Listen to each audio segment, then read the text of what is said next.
Well, good morning, everybody. Thanks for joining us here on this final day of our Ethics Across the Curriculum workshop at the U.S. Naval Academy. I'm Jeff McCrease. I'm the Deputy Director of the Stockdale Center for Ethical Leadership, and we're really very happy that you made some time in your day to our final day of the workshop. The purpose of the workshop this week has been to provide participants with some space and some time and access to faculty members who teach our ethics curriculum to explore the idea of how we introduce and teach ethics, not just in our sole ethics course, but rather how we reinforce the study of ethics across the Naval Academy curriculum and all the different classes that we offer.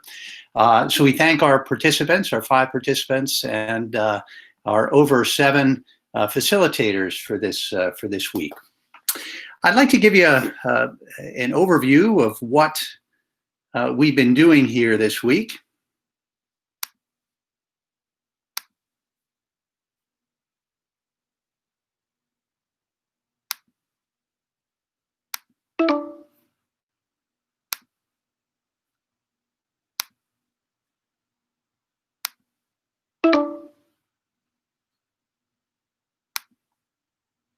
Our week was comprised of 5 days. The first day was a day of introductions, and we spent the bulk of the day reviewing the 4 different leadership courses in the Naval Academy's lead curriculum. We also talked a little bit about how ethics is required in our various different accreditation sources, from ABET, from the American Chemical Society, and also from the middle stage for higher education. Day 2 was a day where we spent about 3 hours working with Professor Roger Herbert, the course coordinator of NE 203, our ethics course, who shared how we approach the teaching of ethics across the Naval Academy. Day 3, Dean Catherine Cermak spent a couple of hours talking about how to construct an effective learning outcome. And we also broke into small groups and worked on our projects that each participant was to have brought to the week and working on for introduction into his or her classroom. Yesterday, day 4, was an asynchronous day for our participants to work on their projects. And then this morning, we began our process of presenting these projects, which will yield in a moment to our 5 participants, and you'll get an opportunity to hear from each one of them directly. So that's what we did in this Ethics Across the Curriculum workshop, and we ought to note here as well that funding for the workshop came from a generous donation from the Noggle and the Ingersoll families. And the workshop itself is a joint effort on the part of the Stockdale Center for Ethical Leadership, for the Naval Academy Center for Teaching and Learning, and for the lead divisions and the Division of Engineering and Weapons. So I'd like to yield to some of the people who helped put this in place, beginning with Dr. Joe Thomas, who's the director of the Stockdale Center. Joe. Hey, thanks, Jeff. And Jeff, I have to start too by saying, hey, thanks for pulling this whole effort together. You were in large measure kind of envisioned and saw this thing through to completion with the help of a whole lot of folks that are on this call. So I'll start by thanking you, but I want to extend that deep gratitude to everybody that's on this call, facilitators and participants alike. It kind of goes without saying that among our key jobs, if not the key job, is to produce ethical leaders of character to serve the nation, right? It's literally committed to stone around here in so many different ways. And we know that particularly at a time right now, I mean, 2020, it gives us so many examples, so much evidence that there are some truly knotty problems out there, KNOTTY, which tends to be defined as particularly difficult to solve, typically involving complex contributing factors and ambiguous potential outcomes. Well, When you add a moral dimension to the knotty problems that face our graduates of the Naval Academy, the things that we all face as Americans in society right now, the moral dimension and this idea that leaders should be prepared to solve knotty problems.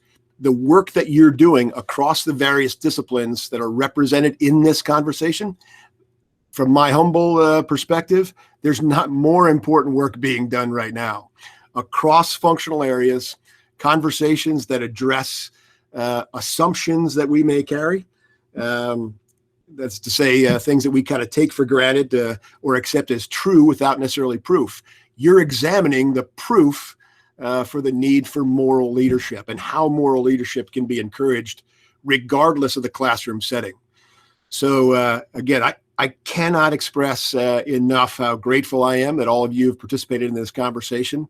I am really excited about seeing where this goes.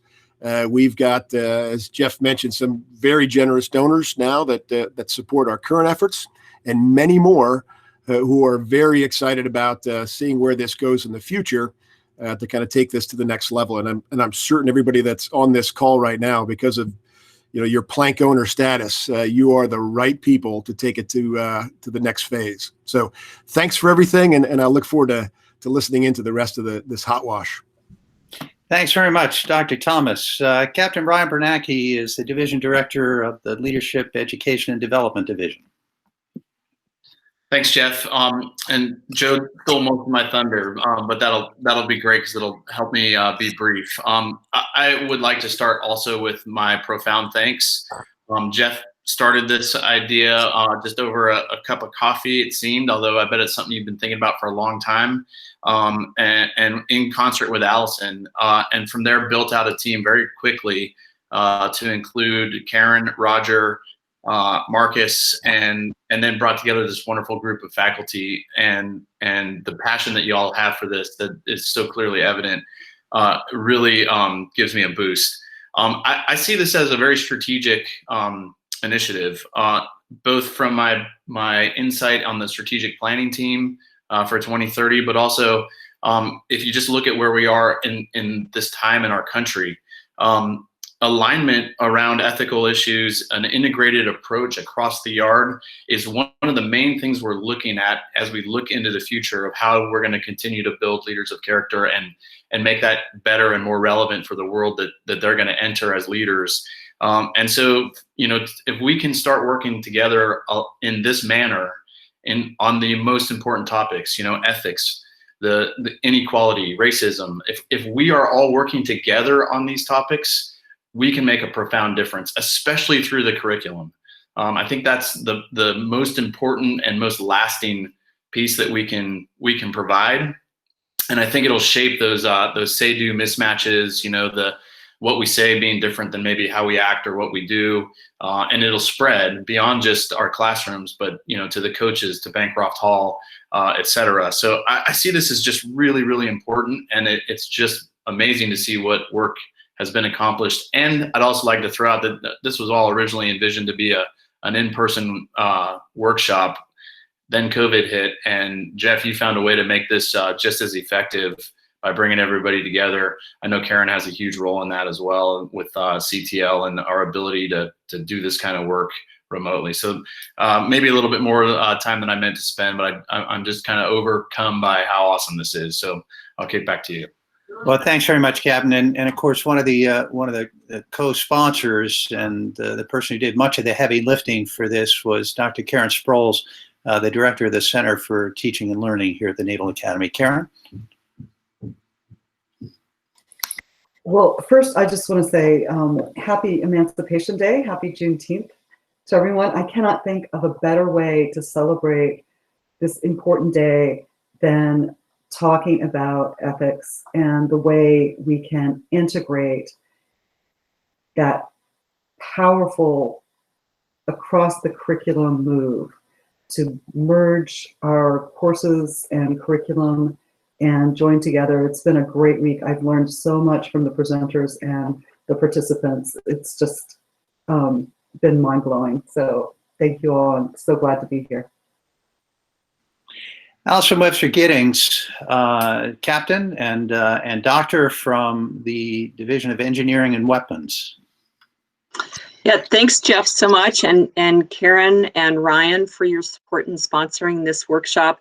You know, as champions of experiential and interdisciplinary learning, we in the Engineering and Weapons Division really appreciate the opportunity to have supported this workshop. Thinking big and broad by bringing in ethical challenges will result in more innovative design solutions, and that's what we're all about. So I'm just absolutely thrilled to listen to the creativity that has been afforded. And I'd like also to thank the facilitators and, most importantly, the workshop participants for their commitment to doing this hard work. So I hope you all enjoy it today. Thanks very much, Allison. And finally, Dean Catherine Cermak, our Associate Dean for Planning and Assessment, was a big part of this workshop as well. Catherine? Yes, Jeff, thank you so much for allowing me to be a part of this. I learned a lot from this, from our participants and from all of the other facilitators. And I can't think of a more important endeavor. The ability to thoughtfully and intentionally integrate ethics across everything that we do, so that not only what we say, but our actions are all consistent in leading towards what we want to create in a midshipman and the people that we want to be ourselves. This has been a great experience for me, and I really look forward to hearing from our participants. Thank you, Jeff. Well, thanks very much. Thanks for all of our organizers and facilitators as well. But the bulk of today really is to allow our participants to show the group what they've worked on this week. And we've got participants from all across the yard. We'll let them introduce themselves when we yield to them, but we have chemistry represented, the Nimitz Library, the English department, political science, and history. So it really was a truly interdisciplinary mix. So I'd like first to introduce Assistant Professor Wes Farrell from the chemistry department. If you would please, Wes, introduce yourself, and then please have at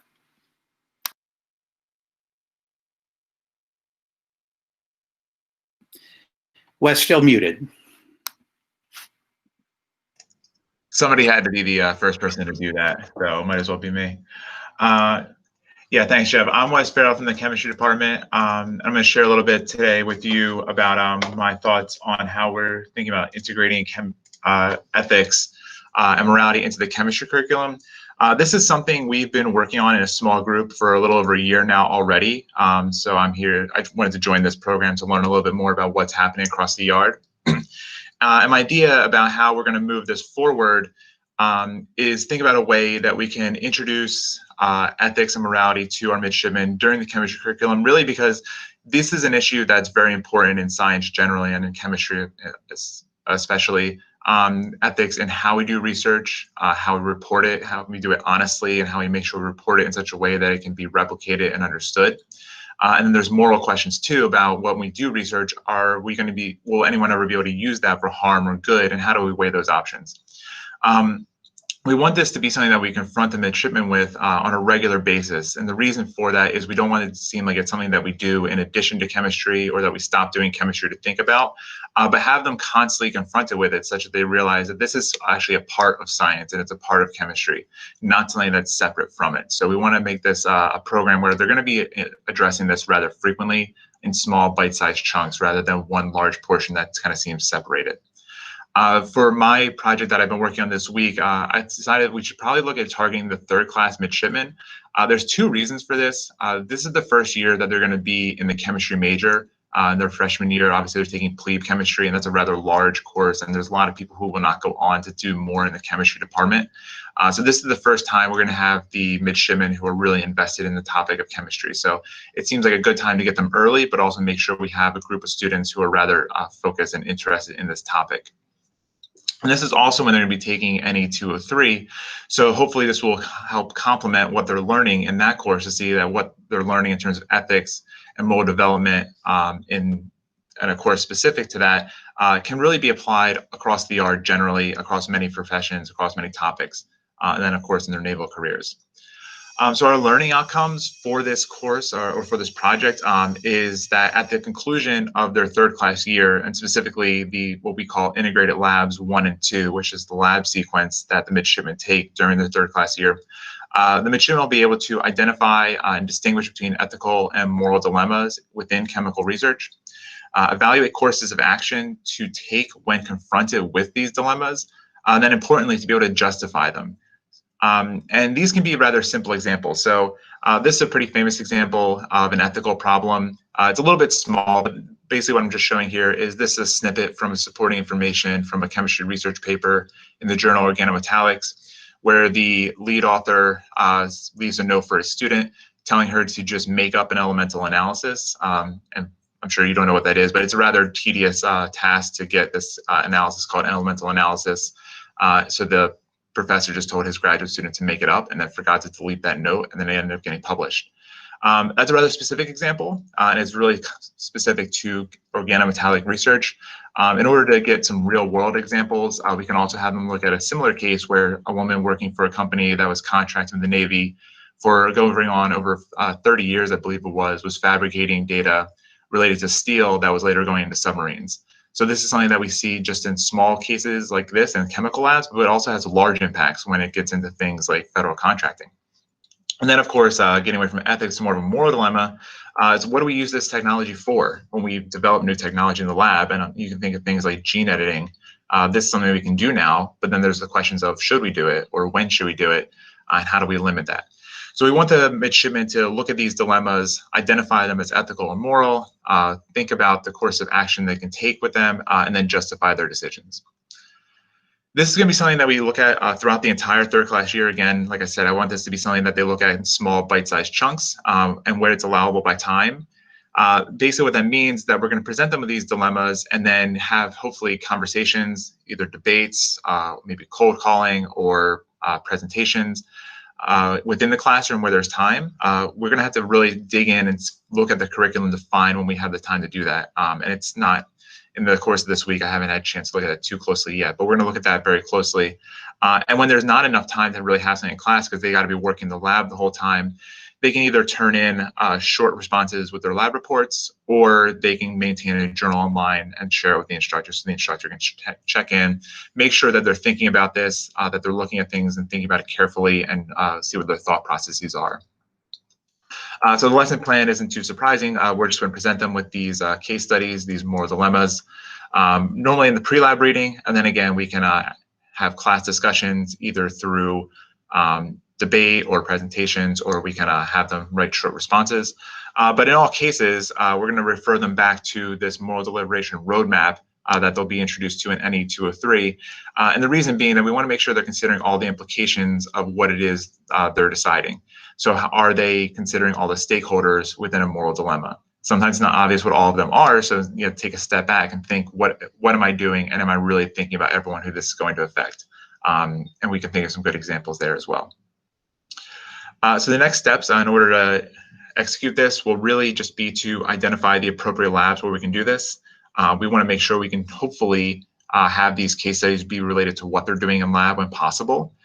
We want to make sure we frame the dilemmas in the best way and that the questions we're asking are really going to get to the root of the ethical and moral dilemmas that they're going to be faced with. So we're going to hopefully work with folks over in the Stockdale Center to make sure we do that properly and in a way that's complementing what they're learning in NE 203. And then also make sure that we have all of our faculty on board and make sure everyone's on the same page about what we're trying to accomplish. And then make sure everyone's aware, at least on a basic level, what's happening in their ethics and moral classroom, just to make sure that we are complementing what's happening there. And this really does serve as an extension of that, and we don't have any conflict between the two. So that's my thoughts so far. And I look forward to hearing any questions or feedback you might have. Thanks very much, Wes. I appreciate it. And any of our assembled guests, if you do have questions, we're going to go through all 5 of the presentations first, and then they'll be happy to take questions or comments at that point. Next is Ms. Maria Koshut, who is a literacy librarian at the Nimitz Library. Maria, to you. Good morning, everyone. It's been an honor to be part of this workshop. So thank you to all those who have helped make this possible. It's been a really good experience. And just before I jump into my presentation, to give you a little bit of context about how I'm coming at this from a librarian's perspective. So my colleagues and I at Nimitz Library, we work very closely with faculty on various courses. They'll bring their students into Nimitz Library for classes. Right now we're doing them virtually.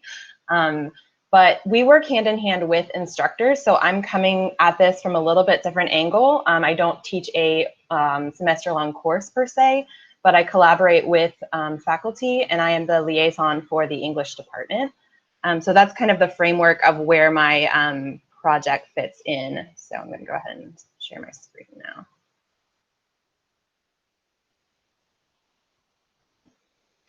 Okay, so my project is on this idea of engaging social media in a critical lens. So a lot of what we do at Nimitz Library, and we strive to do throughout our curriculum, is to invite students to think about how they find, engage with, and use information.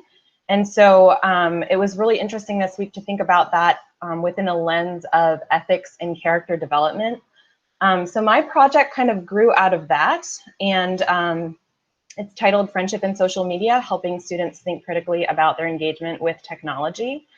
And essentially what it is going to be a packaged lesson for instructors to use to help engage students in these questions about how technology may contribute or detract from this idea of forming virtuous friendship. And another kind of inspiration for this specific topic was hearing more about what the students learn in NL 110 about character development and what is virtue. And so kind of thinking through that lens of how they engage with technology on a daily basis and getting them to think critically about that. So this is a little bit about the overview and significance of my project, which I've talked about a little bit. The learning outcomes, you'll see here, there's 4 main outcomes. So asking the students to evaluate the role that social media plays in the development of friendships in their life, to analyze the benefits, drawbacks, and nuances of social media as it applies to friendship, to read and evaluate external evidence, so in particular peer-reviewed journal articles that examines and impacts the implications of technology on friendships. And then finally, to synthesize these personal reflections that they gather with these outside sources to support their own recommendations of best practices of social media.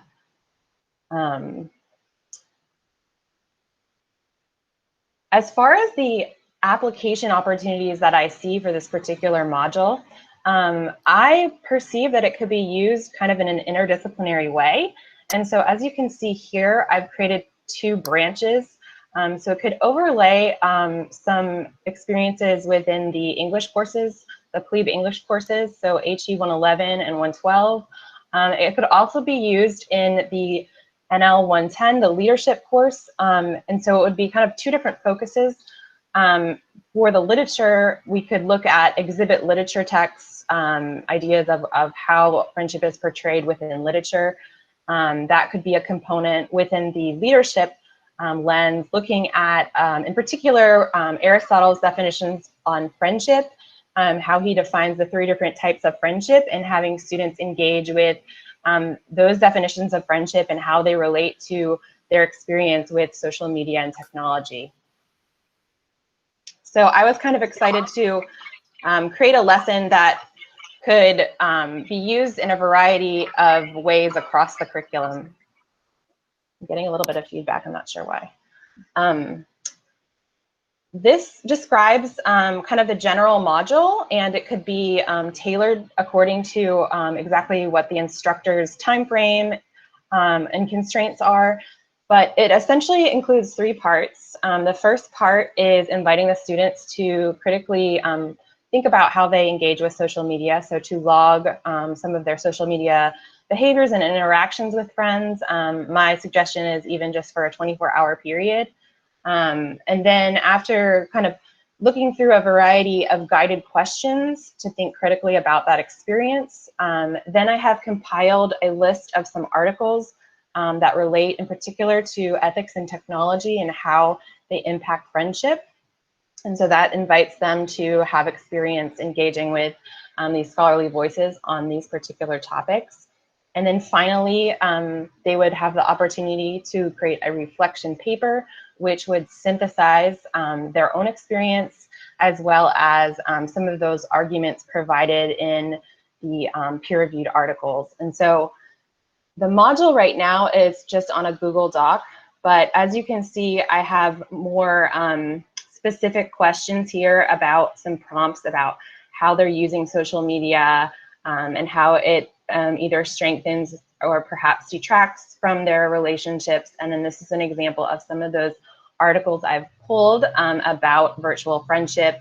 And you can see there's a number of them already, and I'm going to be adding to that collection as well so that instructors can choose kind of from this article bank to get students to be thinking critically about how they're engaging with this topic.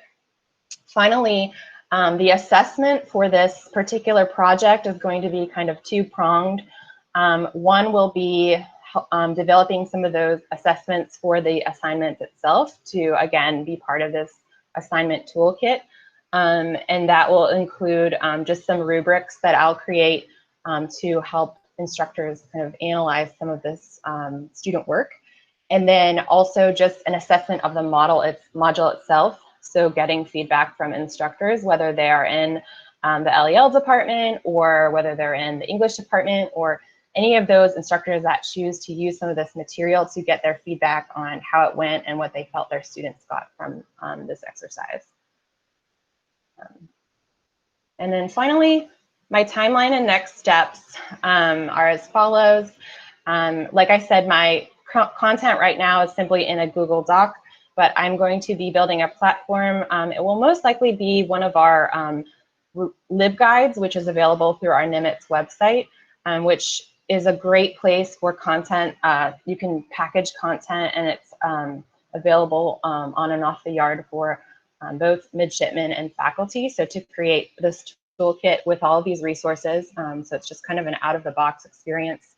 To create these rubrics, to share content, and particularly, like I said, I'm focusing on the plebe level, where they're just fundamentally learning about kind of how their everyday life interacts with these elements of what is friendship and how to think about using technology in a critical way. So, and I learned also that in the NE 203, they also do an exercise where they do a social media fast and reflect on that. So this kind of lays the groundwork for that experience. I'd like to identify at least 1 to 2 faculty members who would like to pilot some aspect of this module in their fall 2020 classes, and then kind of walk with them through that experience through the semester, and then finally get some qualitative and anecdotal assessment from them based on the experience that their students had. And then revise and add to the module materials according to feedback.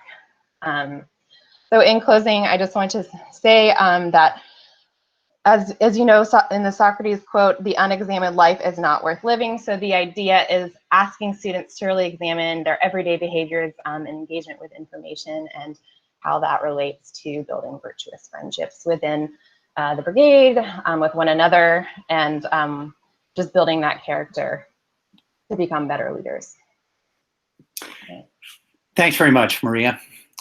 Next is Professor Mark Mcwilliams from the English Department, former chair of the English Department. Mark. Good morning, everyone. I want to thank you for your time. And I especially want to thank the facilitators and the presenters, the other participants in this workshop. This has been a fabulous experience. I'm trying to share my screen while this happens.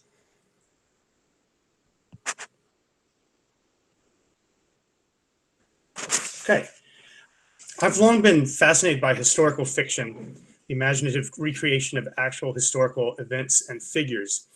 And the ethical issues that are involved there are often completely invisible to students.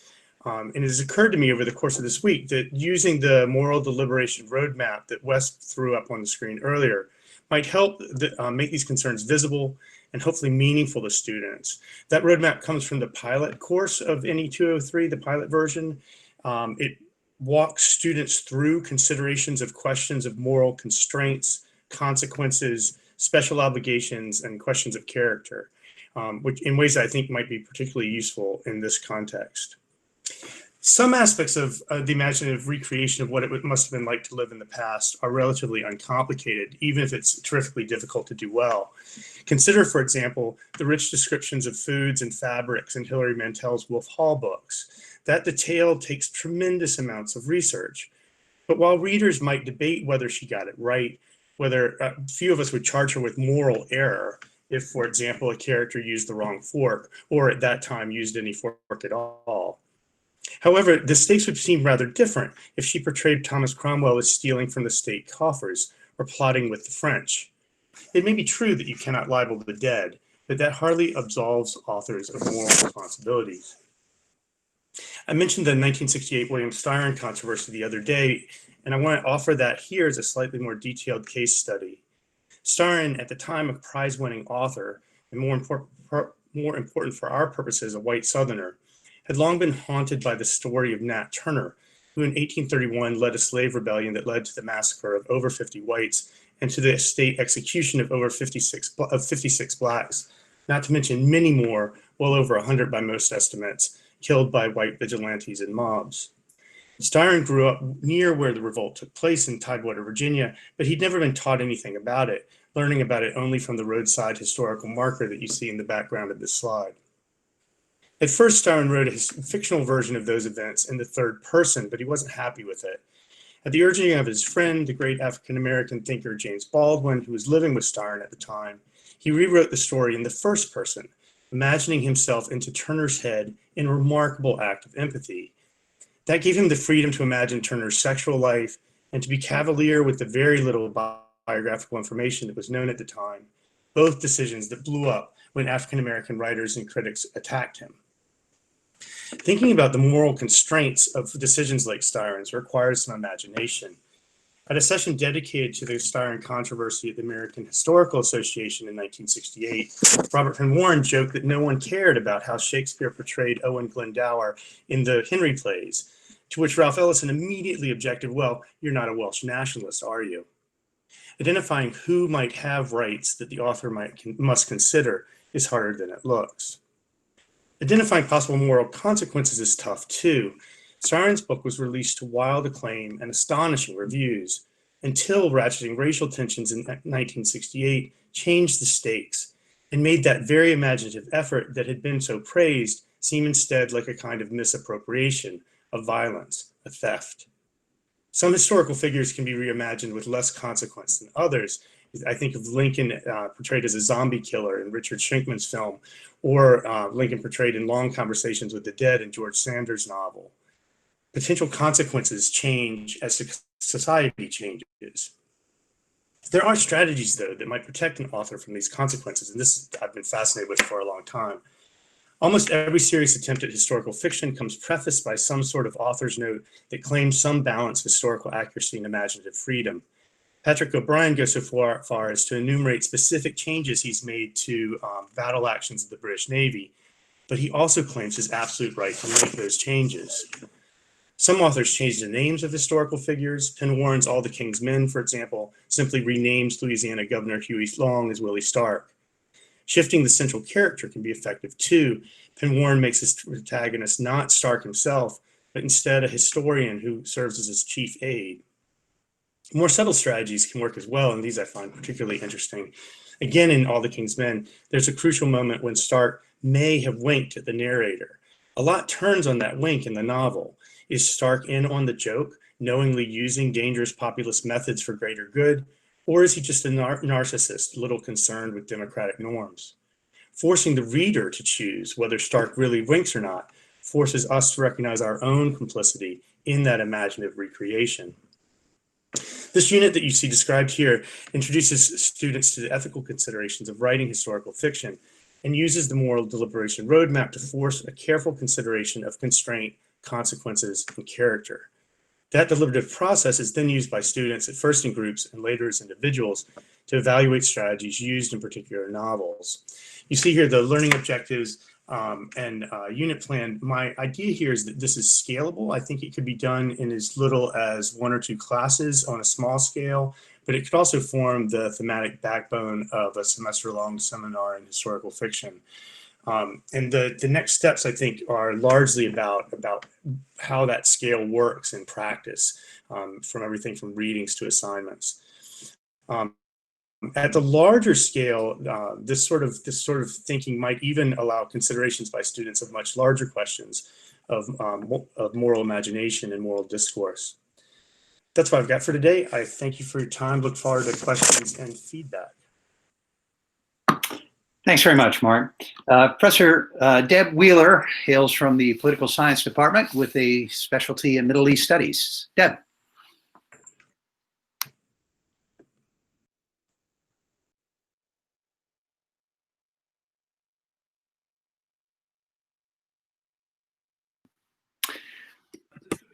Sorry, I'm just trying to get my screen to share.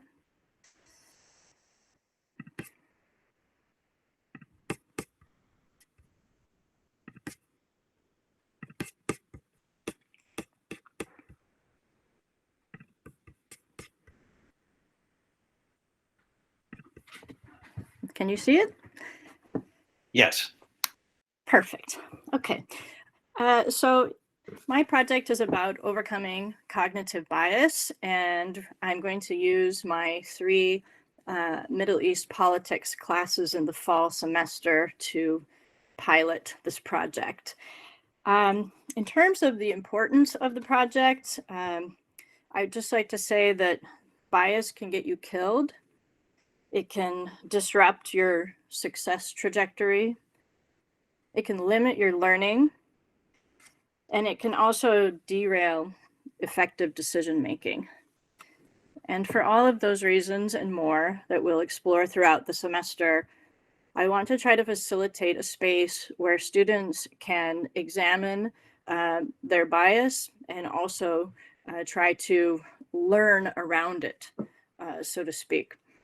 In spite of how dangerous bias can be, we all have them, and we also have all been victim to bias at some point in time. And so I desire to have a number of learning outcomes to recognize and overcome cognitive bias in order to promote critical thinking, learning, and effective decision-making as a pathway to personal development and growth.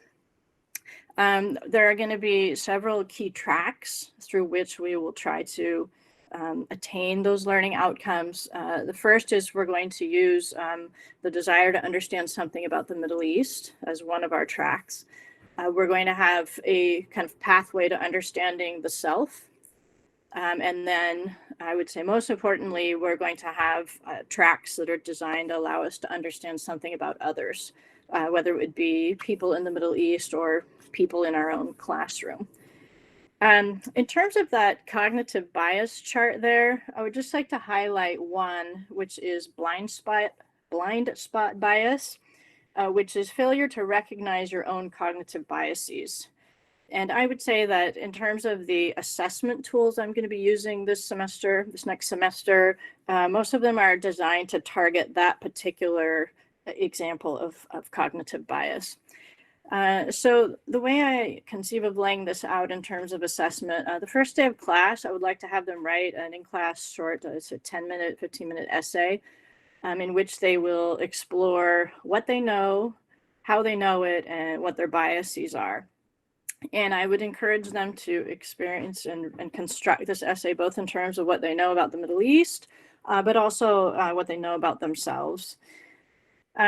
Second, throughout the semester, they'll be keeping a bias journal, and they can use the chart of 20 cognitive biases to identify the role that bias plays both in their learning and in their everyday life. And they also will be encouraged to track their personal growth moments, those eureka moments where they maybe find bias. I know Karen was giving me some feedback on the assignment, and I had this sort of Pokemon Go image in my mind. So yes, sort of tracking and recognizing bias, and then also kind of recording and reflecting things that they might have done to overcome those biases. We will use those those journals for both small group meetings, sort of EI type sessions in my office with small groups, but also within the broader classroom at key points throughout the semester to get some small group learning and reflection on moments of learning and growth throughout the semester. And then the very last day, I will do a similar essay to the first day essay, but with one small addition, and that is so that we'll ask, what do you know? How do you know it? What are your biases? And then what are you willing to do to overcome your biases? And that would be an addition. Hopefully, I will be able to see evidence of sort of like toolkit facilitation, that there would be some signs of growth about how they have maybe a strategy that they've developed over time to recognize, acknowledge, and then sort of grow and learn beyond those biases.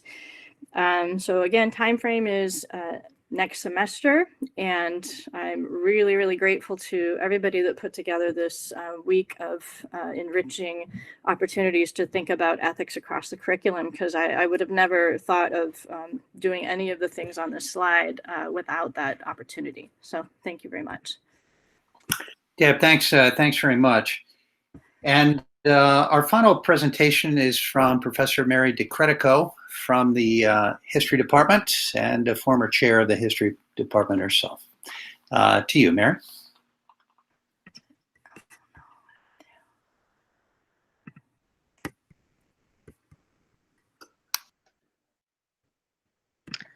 Okay.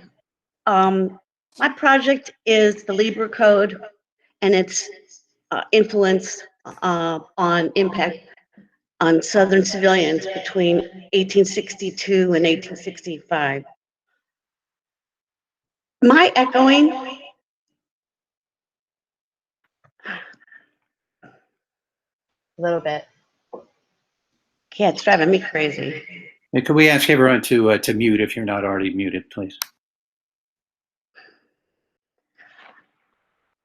This policy, what I'm looking at, oh, it's worse.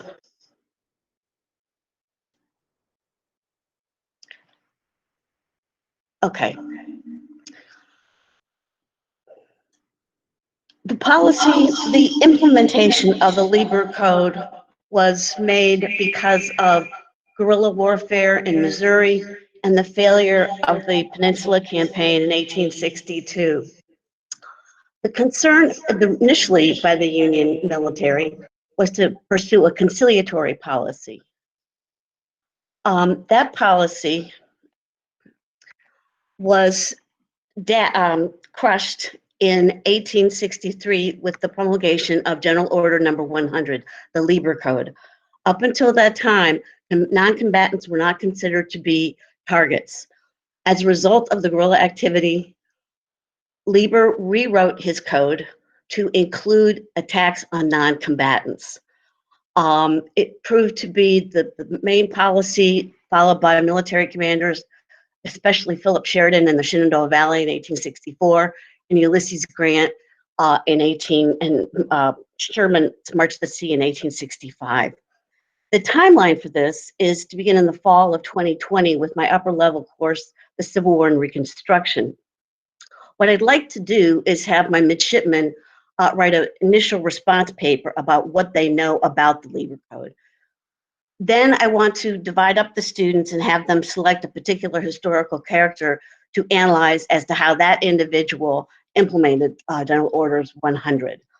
I also want to have them conduct a mock war crimes trial, selecting certain Union commanders, might be Sheridan, it might be Sherman. I'm hoping, as I see how this develops in Civil War and Reconstruction, to see how I can implement it in HH 216, the West in the Modern World. I think it could be very useful for the midshipmen to look at this war against non-combatants in the context of the 19th century revolutions, of the Great War, and of World War II. Might even be applicable to the global war on terror. This workshop has made me really think about these critical issues and how this whole topic idea works so well with NE 203 and the just war theory. I think I know I have benefited extraordinarily from the feedback I've gotten from the participants and the facilitators, and I'm very grateful for the opportunity to have participated in this workshop. Every night when I was doing my homework, I reflected on how much I learned that day, and it's been a wonderful experience. Thank you all very much. Thank you very much, Mary. Appreciate it. And I think all of our guests here today or watching the video later can see why this was such an extraordinary week here, an exchange of ideas from many different perspectives and different disciplines, all talking about how we can bring the study of ethics into the individual classroom. Well, we have a few minutes set aside here for questions or comments from our invited guests here on the video. Does anyone have anything to pose to our presenters? If you would, please submit it via chat.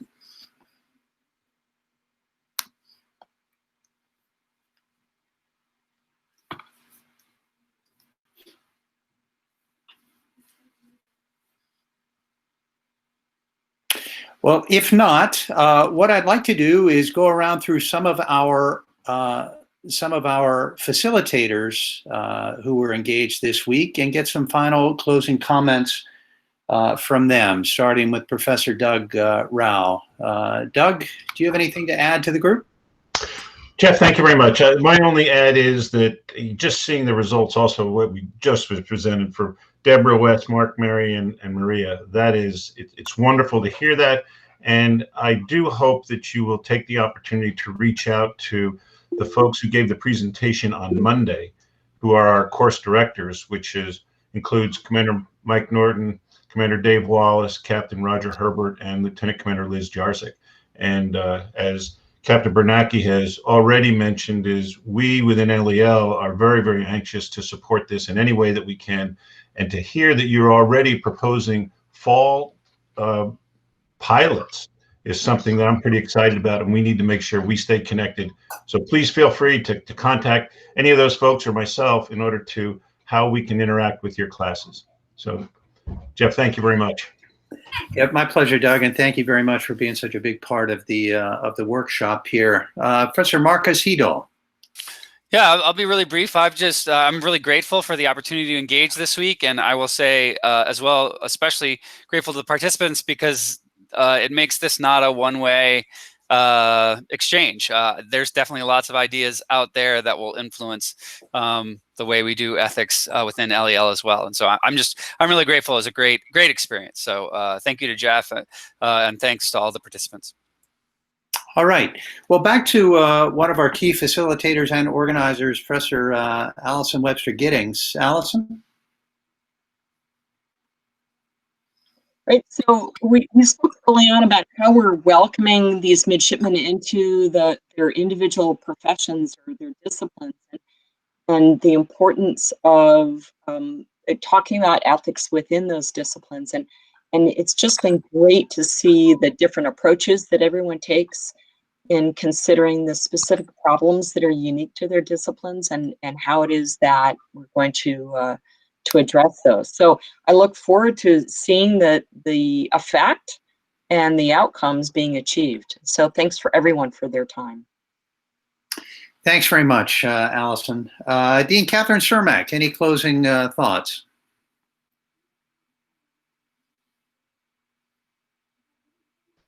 Yes, as soon as I can figure out my controls here. So thank you. I think this has been a really great experience in just 1 week, not even a whole week since today is Friday, in watching this process of instructional design and how faculty make the implicit knowledge and abilities that they want their students to be able to demonstrate explicit. And so this workshop has been really great in showing best practices in doing that and in good instruction and good pedagogy.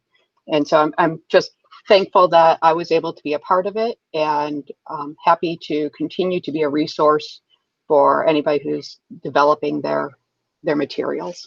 So thank you again, Jeff. Yeah, my pleasure, and thank you for your participation. And Karen Sproles, the Director for Center for Teaching and Learning. Yes, thanks, Jeff. This week, we've seen how questions of ethics truly connect our disciplines. Being deliberate about making these connections strengthens the curriculum and enriches midshipmen's education. It also connects the faculty across the curriculum. This week, we created a community around our shared belief in the centrality of ethics. Creating an intellectual community is one of the primary goals of the Center for Teaching and Learning, and this week fulfilled that goal. It has been a delight and a pleasure. Karen, thanks very much. Any other closing comments or questions from the field here?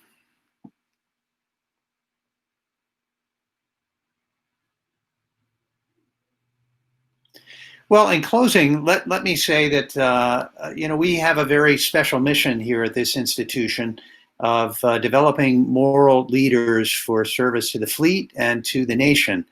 And there are very few professions that require of its members and participants to make decisions of who lives and who dies. And we're one of them. And we believe that our assembled group believes that the study of ethics really transcends one single course, the NE 203 course, that it really deserves repetition and reinforcement throughout the curriculum. And that really was the genesis, that foundational idea behind this workshop. So we hope that our 5 participants will implement some of the ideas that they have talked about and worked on this week. We also hope that they will share their ideas with other members across the yard.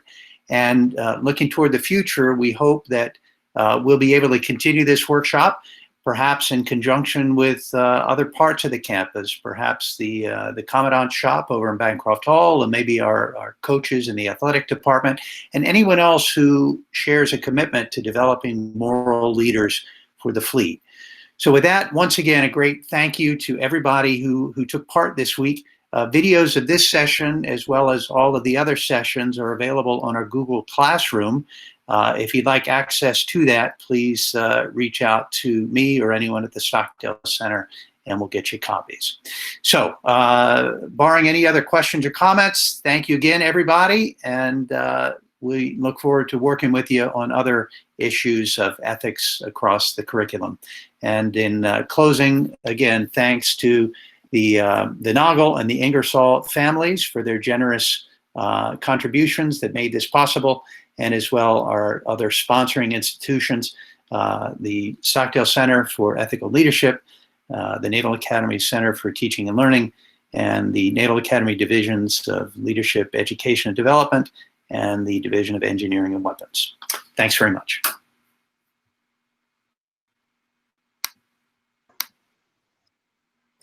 And if the participants will stay, we're going to do